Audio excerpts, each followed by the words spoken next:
വീട്ടിൽ പാലുണ്ടെങ്കിൽ വേറെ ഒന്നും നോക്കണ്ട കേട്ടോ, ഇന്ന് തന്നെ ട്രൈ ചെയ്ത് നോക്കുക. വായിലിട്ടാൽ അലിഞ്ഞു പോകുന്ന ഒരു അടിപൊളി സ്വീറ്റാണ്.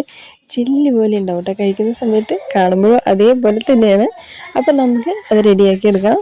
അതിനായിട്ട് 1.5 കപ്പ് പാല്, കാച്ചി വെച്ച പാലാണ്. അപ്പോൾ നമ്മളിപ്പോൾ ഫ്ലെയിം ഓൺ ചെയ്തിട്ട് സിമ്മിൽ വെച്ച് കൊടുത്തിരിക്കാൻ കേട്ടോ. അപ്പോൾ 1.5 കപ്പ് പാലിലേക്ക് 1/2 കപ്പ് പാൽപ്പൊടിയും 1/2 കപ്പ് പഞ്ചസാരയും. മധുരം നിങ്ങൾക്ക് വേണമെങ്കിൽ കൂട്ടിയും കുറച്ചൊക്കെ ഇട്ട് കൊടുക്കാം കേട്ടോ. നമുക്ക് എത്ര വേണ്ടത് അതിന് ആവശ്യാനുസരണം പോലെ ചേർത്ത് കൊടുത്തതിന് ശേഷം നല്ല മിക്സ് ചെയ്ത് കൊടുക്കാം.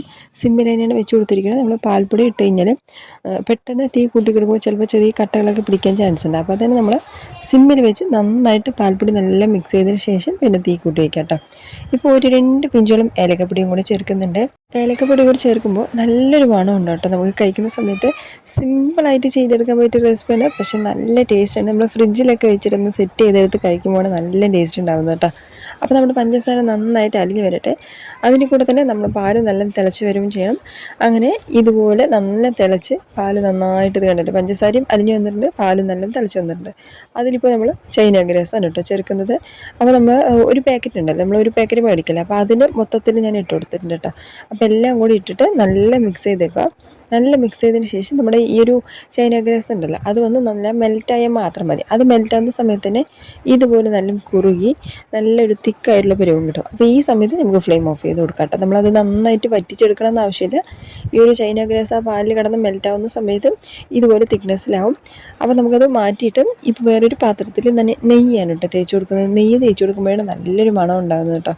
ജസ്റ്റ് ഒരു സ്പൂൺ എടുത്ത് അങ്ങനെ മൊത്തത്തിൽ നമ്മൾ ഏതിലാണ് സെറ്റ് ചെയ്യുന്നത് അതിലേക്ക് തേച്ച് കൊടുക്കാം. അങ്ങനെ കണ്ടല്ലോ, അടിപൊളിയായിട്ട് ഒരു 2-3 മണിക്കൂറൊന്ന് വെച്ച് ചെയ്ത് കഴിഞ്ഞാൽ അടിപൊളി സെറ്റായിട്ടുണ്ട് കേട്ടോ. അപ്പോൾ നല്ല ടേസ്റ്റാണ് കഴിക്കുന്ന സമയത്ത്. ഫ്രിഡ്ജിൽ വെച്ചിട്ട് കഴിക്കുമ്പോഴാണ് കേട്ടോ നല്ല ഒരു കൂളിംഗ് കൂടെ അങ്ങനെ കഴിക്കുന്ന സമയത്ത് നല്ല ടേസ്റ്റാണ് കേട്ടോ. എളുപ്പത്തിൽ ചെയ്തെടുക്കാൻ പറ്റിയത്, അതുപോലെ തന്നെ ഒരു കുറച്ച് ഹെൽത്തി ആയിട്ടും കൂടെ നമുക്ക് പറയാം കേട്ടോ. നമ്മൾ ഈ ഒരു പാലും പാൽപ്പൊടിയൊക്കെ ഇട്ട് ചെയ്യുന്ന സമയത്ത് അതിൻ്റെ ആ ഒരു മണവും ഒരു വെറൈറ്റി ആയിട്ടുള്ള ടേസ്റ്റാണ് കേട്ടോ. അപ്പോൾ എല്ലാവരും ട്രൈ ചെയ്ത് നോക്കുക, ഈസി ആയിട്ട് ചെയ്തെടുക്കാൻ പറ്റിയതാണ്. അപ്പോൾ വീട്ടിൽ പാലുണ്ടെങ്കിൽ ഇന്ന് തന്നെ ഇപ്പോൾ തന്നെ ട്രൈ ചെയ്ത് നോക്കാം കേട്ടോ. അങ്ങനെ ഇത് കണ്ടല്ലോ, നല്ല സെറ്റായിട്ടുണ്ട് കണ്ടില്ലേ. കാണുന്ന സമയത്തുള്ള ഭംഗി പോലെ തന്നെയാണ്, കഴിക്കാനും അടിപൊളി ടേസ്റ്റാണ് കേട്ടോ. ഇത് കണ്ടല്ലോ, ചെറുതായിട്ടൊന്നും ഇങ്ങോട്ട് തൊടുന്ന സമയത്ത് തന്നെ നല്ല സ്മൂത്തായിട്ട് അങ്ങോട്ട് പോയിട്ട് വരുന്നത്. അപ്പോൾ ഉറപ്പായിട്ടും എല്ലാവരും ട്രൈ ചെയ്ത് നോക്കുക.